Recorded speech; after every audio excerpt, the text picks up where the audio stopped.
Muy bien, bueno, buenos días. Muchísimas gracias por esta invitación. Me siento, la verdad, muy honrado por poder participar en este evento y considero que es un evento muy importante para la Universidad Peruana Cayetano Heredia, para Perú en general e incluso diría para el mundo, ¿no? La nutrición es algo que tiene que ser importante para todos y, bueno, el me han pedido que hable de la importancia de invertir en investigación en nutrición para el desarrollo de los países. Espero poder hacerlo adecuadamente. Tenemos un tiempo más o menos restringido, entonces la charla va a consistir en una serie de impactos para ver esa importancia. En la alocución previa se han comentado varias de las cuestiones que yo voy a presentar en las siguientes diapositivas. Pues espero que ayuden a clarificar esta importancia de la investigación en nutrición. Antes de comenzar, me presento brevemente. Soy, como ya han mencionado, Pedro González Muniesa. Trabajo en la Universidad de Navarra, en la Facultad de Farmacia y Nutrición, y tanto mi docencia como mi investigación estarían encuadradas dentro del Centro de Investigación en Nutrición, el Departamento de Ciencias de la Alimentación y Fisiología. Varios de los investigadores que formamos parte de este departamento y de este centro formamos parte de la red de excelencia para la investigación biomédica en la fisiopatología de la obesidad y la nutrición, coordinada por el Instituto Carlos III en España. Bueno, he dividido la presentación en tres partes. En primer lugar, hablaré de la relación de la salud y la nutrición y, por supuesto, la investigación en nutrición. En segundo lugar, hablaré de la economía y acabaré con la relación directa de la investigación en nutrición. Antes de enfocarme en esta gráfica que tenemos aquí delante, quería comentar algo que todos los nutricionistas que estén escuchando esta charla ya lo sabrán perfectamente, pero quizá es un mensaje o una idea más para aquellas personas que no están vinculadas al mundo de la nutrición. Y es que ya hace más de 2000 años, Hipócrates, famoso por el juramento hipocrático de los médicos, dijo que el alimento sea tu medicina, que tu medicina sea tu alimento. Entonces ya hace más de 2000 años ya se veía claramente la importancia de la nutrición. Importancia de la nutrición que en el caso de Perú, desde mi punto de vista, desde mi humilde punto de vista, se ve muy claro digamos, en todas las aristas que puede presentar la nutrición. Porque antes se comentaba la malnutrición, ¿no? Como algo desarrollo de enfermedad, desarrollo de patología relacionado con la nutrición de una forma muy directa, que puede ser por un exceso o puede ser por un defecto. En el caso de Perú tenemos los dos extremos, tenemos el defecto y tenemos el exceso, como iremos viendo en la presentación. Tenemos también factores que influyen en la economía del país, como las exportaciones de una serie de alimentos. Tenemos muchos factores. Hace también décadas, nos vamos aproximando a alrededor de 75 años desde que se produjo la publicación del estudio de Ansel Keys y colaboradores, en el que veían la importancia de seguir una dieta adecuada, como la dieta mediterránea, para prevenir enfermedades, en este caso enfermedades cardiovasculares en ese estudio. Pero a día de hoy, gracias a la investigación en nutrición, sabemos que la nutrición es importante para, digamos, prácticamente todas las enfermedades que podamos pensar que estén relacionadas con el estilo de vida y, lógicamente, no con accidentes, pero tenemos relación de la nutrición con salud mental, tenemos relación con enfermedades cardiovasculares, con cáncer, con diabetes, con hipertensión. Como digo, con las enfermedades más prevalentes en países en desarrollo y en países desarrollados y muchas otras enfermedades. Ahora ya sí que paso a comentar esta relación de la nutrición con la salud y lo he hecho un poco por etapas de la vida. Empiezo por la situación infantil en Perú. Vemos que desde 2010 hasta 2022 el índice de desnutrición crónica entre niñas y niños menores de 5 años ha ido bajando sensiblemente. Muchas gracias. Desde aquí doy las gracias a todos aquellos investigadores, nutricionistas, dietistas y, por supuesto, la parte institucional, los gobiernos, las universidades. Esto es un trabajo de todos. Bajar de un 23 a un 11,7 quiere decir que ha habido un esfuerzo importante, pero seguimos estando en un 11,7. De hecho, ahí hay un pequeño repunte, como vemos, entre 2021 y 2022. Hay que seguir trabajando, no podemos abandonar el camino. Otro factor muy relacionado con la nutrición, como puede ser la anemia. En el caso de Perú, los porcentajes de anemia infantil son muy elevados. Hablamos de un 34,1 en 2017, un 33,6 en 2022. Vemos que la curva iba bajando de una forma más o menos paulatina, pero iba bajando. Pero entre 2021 y 2022 tenemos otra subida, con lo cual vuelvo a incidir en tenemos que seguir trabajando, tenemos que seguir esforzándonos, tenemos que seguir invirtiendo. Por otro lado, ya me meto en etapa adulta y hablábamos de infantil, conexión más directa, digamos, de esa etapa adulta con la parte infantil, estado nutricional de las mujeres en edad fértil en base a su índice de masa corporal. Explico brevemente, un 25 a un 29,9 de índice de masa corporal es indicador de sobrepeso, es decir, ya estamos en una situación nutricional no adecuada. Mayor de 30 ya hablamos de obesidad, todavía peor. Y menor de 18,5 sería una desnutrición o una malnutrición por defecto. Entonces vemos claramente que el porcentaje de mujeres en edad fértil con sobrepeso u obesidad se nos va a alrededor de un 60% de la población. Son números muy grandes, son números, digamos, difíciles de entender. Yo a veces en clase digo, por ejemplo, cuando hago estos cálculos, vale, si hablamos de un 60%, nos queda un 40% de población que está en lo que llamaríamos un índice de masa corporal de normalidad, de normopeso. Es un 40 frente a un 60 en situación, bueno, un 40 teniendo los datos de menor de 18,5 sería un 38 aproximadamente, frente a un 60. Es decir, lo adecuado, lo saludable, lo que en teoría tendría que ser la norma, la normalidad, no es así, lo hemos perdido. De hecho, aquí vemos claramente esa suma, ¿no? El 60,1 de las personas adultas en Perú tienen exceso de peso. ¿Por qué es importante valorar ese exceso de peso o esa desnutrición por debajo de 18,5? Porque está claramente vinculada con la morbilidad, mortalidad, es decir, con la posibilidad de desarrollar patología o de incluso morir. Vemos claramente que en el 25 aproximadamente, o alrededor del 18,5, 25, tenemos las zonas de mayor protección. A partir de 25 empieza a subir esta curva, es decir, aumentan las posibilidades de patología o muerte, y por debajo de 18,5 también vemos cómo esa curva aumenta.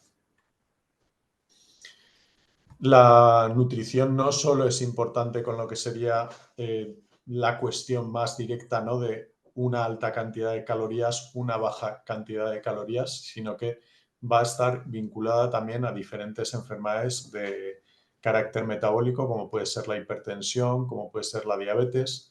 En el caso de hipertensión vemos unos valores de alrededor del 22% para todo Perú. Son valores altos, no son tan altos como en otros países, pero son valores altos.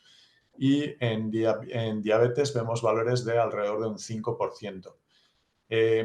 Con los valores de sobrepeso que hay en Perú, que están muy ligados normalmente con los valores de diabetes tipo 2, y además es algo que ocurre en muchos países, diría que ese 5,1 es un infradiagnóstico del porcentaje real, de la prevalencia real de diabetes en Perú.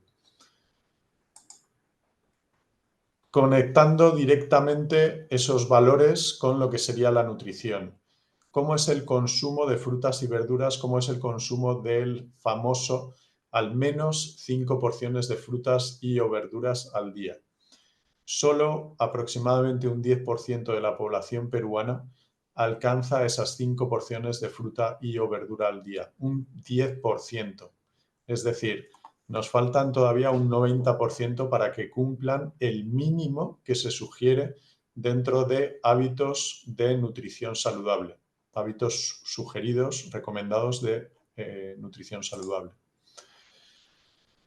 Como sabemos, los países están envejeciendo. Cada vez somos capaces de llegar a una edad mayor y Perú, como otros países, también está aumentando esa edad. Y el tema de la edad, lo que llamamos el envejecimiento saludable, se ha visto de una forma clara con la pandemia del COVID. Nos vamos aquí a esta zona de aquí. La muerte por infección de COVID, afortunadamente ahora ya estamos en infecciones que son mucho más leves, pero en el momento pico de la pandemia, hablábamos de que si teníamos más de 85 años, las posibilidades de morir por COVID aumentaban 8.700 veces. Eso es una auténtica barbaridad. Pero lo que no dice esta gráfica es que eso se debe a que por encima de 85 años, la mayor parte de los ancianos, la mayor parte de las personas mayores, tienen hipertensión, tienen diabetes, tienen sobrepeso, tienen una serie de condiciones metabólicas hacia la patología que van a facilitar que esas personas puedan morir con una infección como el COVID. Si esas personas tienen un estilo de vida saludable, tienen una nutrición saludable y por lo tanto no presentan esas patologías, este porcentaje de aquí, estas veces de aquí, disminuiría muy claramente. De hecho, sabemos perfectamente que la nutrición es muy importante para alcanzar un envejecimiento saludable. No sé si han oído hablar de la Blue Zone Diet o dieta de las zonas azules, que son esos países, esas zonas, más que países, esas zonas en las que se ha visto mayor proporción de personas centenarias y además personas centenarias que están bien metabólicamente, bien de salud. Y tienen aquí una serie de consumos, ¿no? Una serie de cereales concretos, frijoles, poca carne, más pescado, bebidas sin azúcar. Bien, paso ahora de salud a economía y hago la transición con esta información de dieta de las zonas azules porque, como vamos a ver, Perú es líder mundial en la exportación de una serie de productos que estarían dentro de esas recomendaciones, por ejemplo, de dietas azules. Es decir, no solo Perú tiene una gran riqueza agroalimentaria, sino que además gran parte de esos productos, sobre todo aquellos en los que Perú es más líder mundial, son alimentos considerados nutricionalmente saludables y muy nutritivos. Tenemos aquí la quinua que venía antes, tenemos arándanos, tenemos uva, espárragos, una serie de alimentos. Tenemos pescado, como se ve aquí. Tenemos café, que también estaría dentro de alimentos nutritivamente interesantes. Tenemos aceituna, tenemos muchos alimentos. Aquí no veo, pero bueno, en la siguiente diapositiva, si no me equivoco, sí que estaría. Bueno, la cantidad de dinero que Perú, digamos, consigue gracias a las exportaciones es muy, muy importante, con lo cual la investigación en nutrición es muy importante para mantener la economía de un país como Perú. Aquí tenemos en valores, ¿no? Tenemos los arándanos súper importantes a nivel de antioxidantes, las uvas lo mismo, el café también, el aguacate es uno de los superalimentos ahora mismo, los espárragos, vamos, productos de los más importantes a nivel nutricional para tener una nutrición saludable. Exportaciones también en el área de pesca, menores que las anteriores, pero también de cierta importancia y en aumento, igual que las anteriores. Pero la economía he presentado ahora la parte buena, digamos, de Perú, que hay que cuidar, por supuesto, pero también en la economía va a afectar cómo es nuestra nutrición de una forma bastante directa.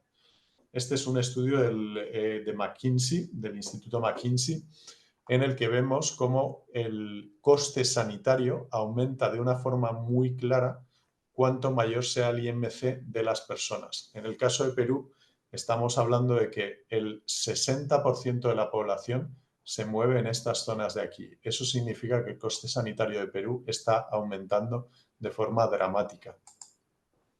Y eso no hay economía que lo pueda sostener fácilmente.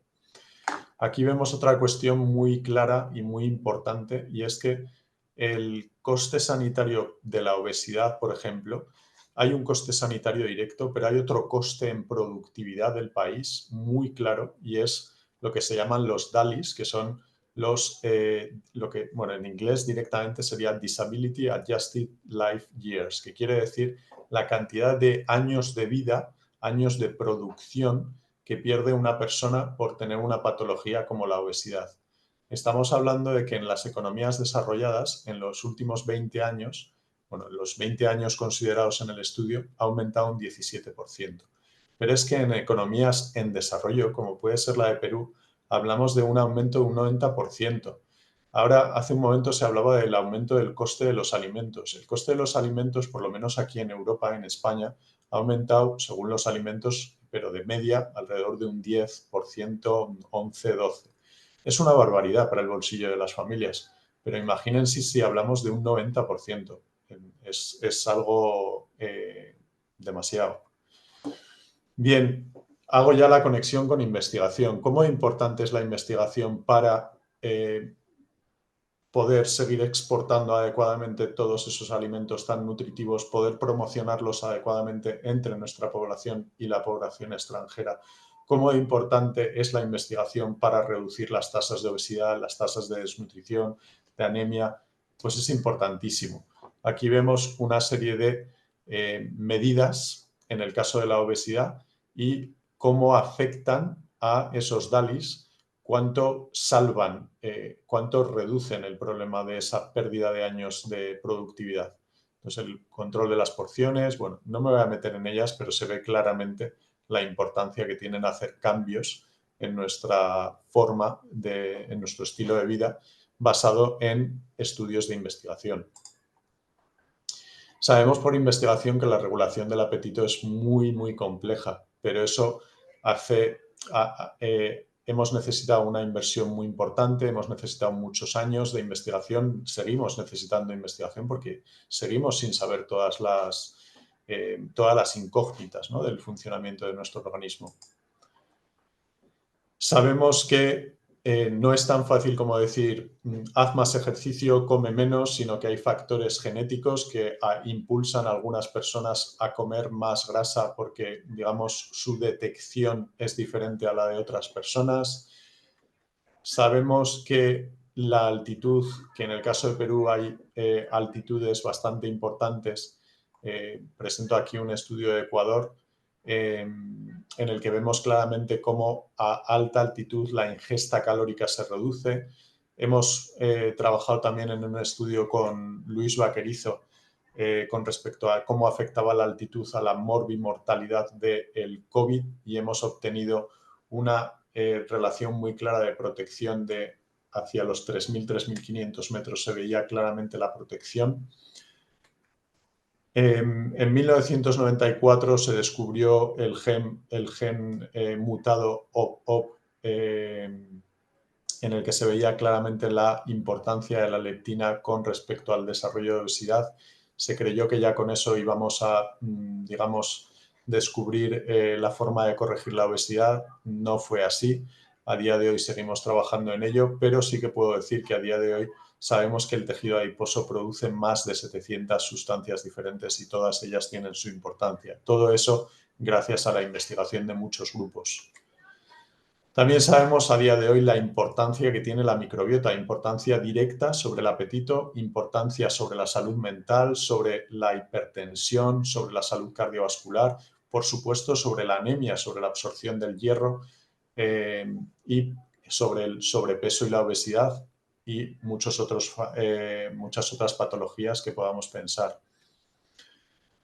Recientemente ha salido este artículo que quería comentarlo. No sé si en Perú, digamos, cuánto se está oyendo el medicamento Ozempic. Es un medicamento que se usa para los diabéticos, pero es tan bueno, ese medicamento está funcionando tan bien que, aparte de ayudar en el control de la diabetes, hace que las personas pierdan peso. Entonces lo están usando muchas personas y se ha visto por un estudio de la cadena de supermercados Walmart que desde ese aumento de las ventas dramático de Ozempic está empezando a bajar las ventas en los grandes supermercados.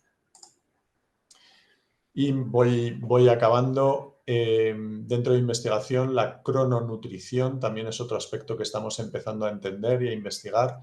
Pongo aquí un estudio publicado recientemente en el que el primer autor era Luis Vaquerizo, de Perú, de la Universidad Peruana Cayetano Heredia, y también trabaja en algún otro instituto. Y vemos aquí cómo el tiempo de confinamiento durante el COVID, cómo afectó a nuestra cronobiología, y eso acabó afectando a nuestro peso corporal.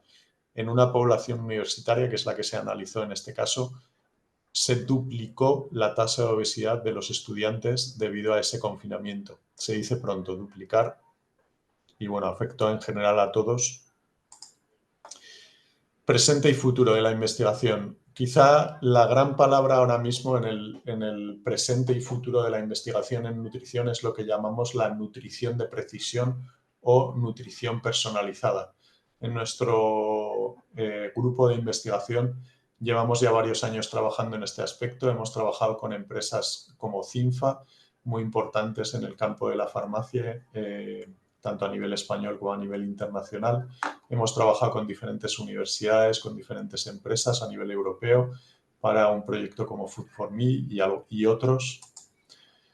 Entonces, mensaje final: por tu salud y por la de todos, por tu economía y por la de todos. Invierte en investigación en nutrición, invierte en ti, invierte en el futuro de tu país. Me gustaría agradecer a las personas que conforman el departamento y el Centro de Investigación en Nutrición. Especialmente también me gustaría agradecer a Dayana por esta invitación y también por su disponibilidad para aportarme todos los datos que le he ido pidiendo sobre Perú. Luis Vaquerizo, que está realizando en la actualidad su tesis conmigo y que hemos hecho varios trabajos ya y estamos en vías de publicación de otros. También me ha ayudado mucho, tanto en la presentación como en alguno de los estudios presentados. Y acabo con esta preciosa vista de Machu Picchu. Gracias por su atención.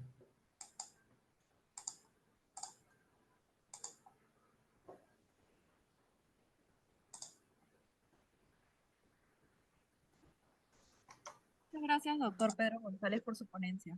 Es un tema muy importante a tomar en cuenta, no solo en el Perú, sino también en diferentes países del mundo, y en el cual el Estado debe trabajar de la mano con los nutricionistas en beneficio de la sociedad.